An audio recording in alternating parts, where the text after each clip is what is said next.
I'm EGeorge, and I'm going to be talking about the effects of video games on youth. So, video gaming began around the 40s and 50s, and since its invention, many different models of consoles and machines have been invented.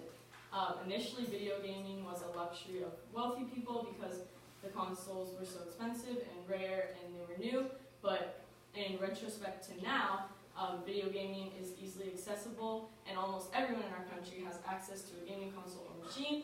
For example, as of 2011, 77% of Americans owned a smartphone, and smartphones now are a huge contributor to gaming through the App Store, and now 91% of kids globally play video games.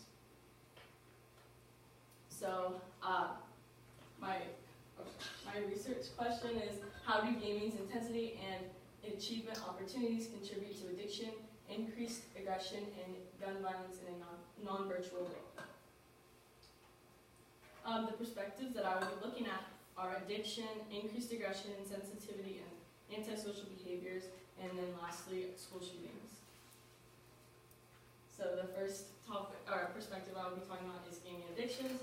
So when a video game addict has a lack of video games, or they are taken away from them, the gamer experiences withdrawals, they experience depression, they become increasingly angry, and oftentimes aggressive and violent. Video gamers react this badly to a lack of video games because they have a built-up dependency towards the games. Their routine is destroyed when their video games have been taken away. Oftentimes that routine is due to the kind of escape that a video game creates for a gamer, and oftentimes it's difficult for them to leave their fantasy world in the non-virtual setting where they are a controller of their own lives. So a gaming addiction becomes detrimental when a gamer begins to drop out of commitments that were once their top priority prior to their gaming addiction. And another sign of a gaming addiction is if a gamer spends an excessive amount of time playing their video games because they often lose track of time, and it's unhealthy for their brains and for their bodies, and they become antisocial due to no interactions for hours on end. So an addiction that gaming is similar to is the addiction to gambling. And gambling and video games both release dopamines.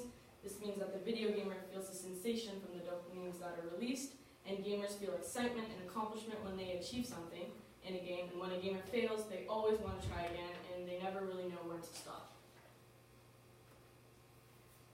So as a gaming addiction develops, gamers begin to favor their fantasy worlds over their real lives. They devote their time to a virtual world that offers an escape from their problems that linger in the real world that they are trying to avoid. And gamers have an expectation to feel instant gratification, so when they come back to their non-virtual worlds, they expect this instant gratification that's unrealistic.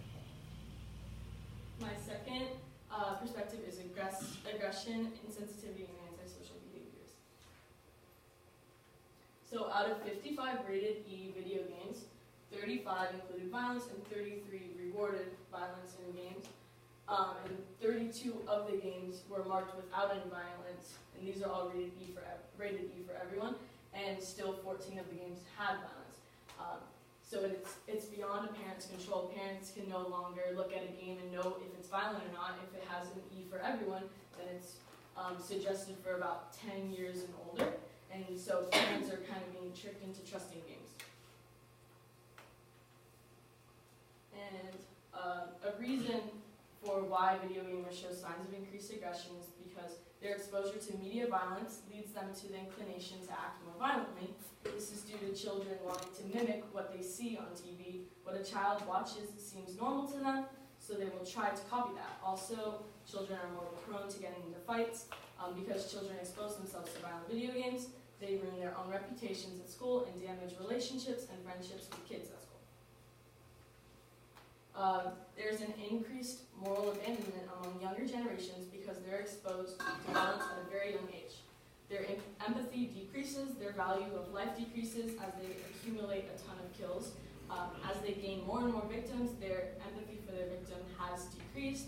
And so an example would be Fortnite. That requires players to kill as many as they can while they avoid their own death in the game. And so once a player gets really good at it, they gain more and more kills, and those kills just become less and less important to them as they try and accumulate as many as they can.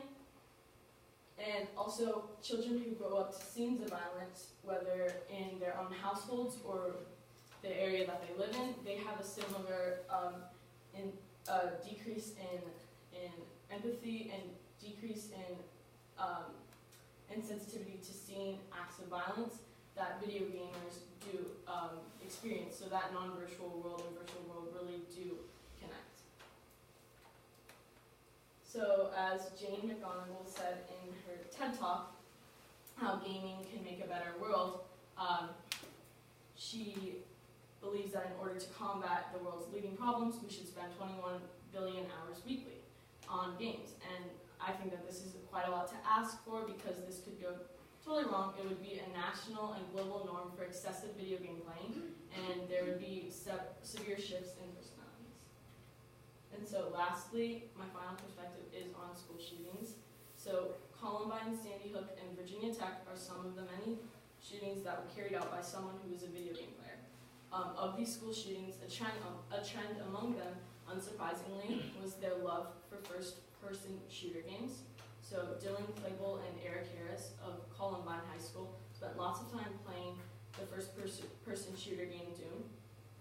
And because first-person shooter games exist, like Fortnite, these games could absolutely get into the wrong hands, and it's certainly a possibility that a game that is so realistic and violent could inspire someone to not only take their own lives, but take the lives of others.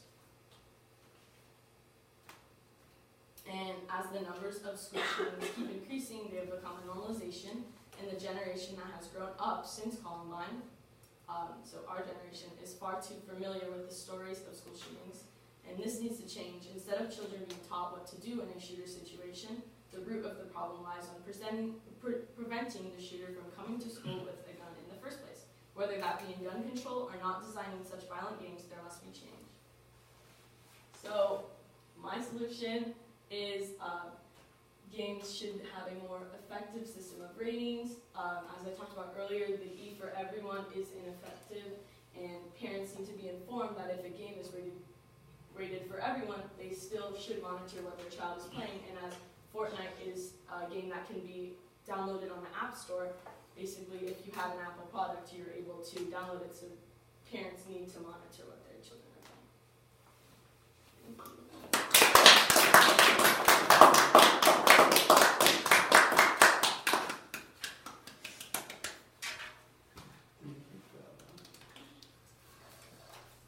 Bella, how did the stimulus materials inspire your research?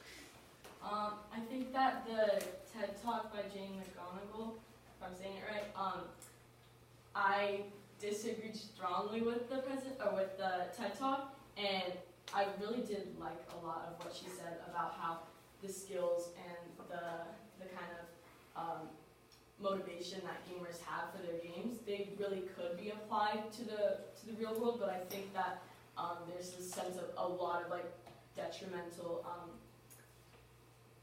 factors that could play into that I talked about. So I kind of wanted to, when I was watching her TED Talk, I was like, ooh, that would definitely not work out the way that she'd hope it would. So I kind of wanted to look into the ways that it wouldn't work out, like increased aggression and it being more inclined to act violently.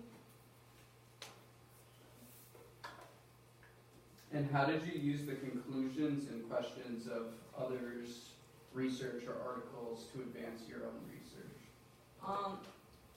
I initially wanted to just focus on school shootings and how video games play that role, but when I was reading a lot of articles on school shootings, a lot of the information I was given was about how addictive and how addicted video games are, and how violent video games not only are mass shootings, possibly a result of violent video games, but like children in schools, they're becoming more antisocial and they're becoming more violent, and kids maybe don't want to hang out with them as much, and that also is a factor of school shootings, feeling lonely or feeling bullied, so I kind of wanted to go with that overall.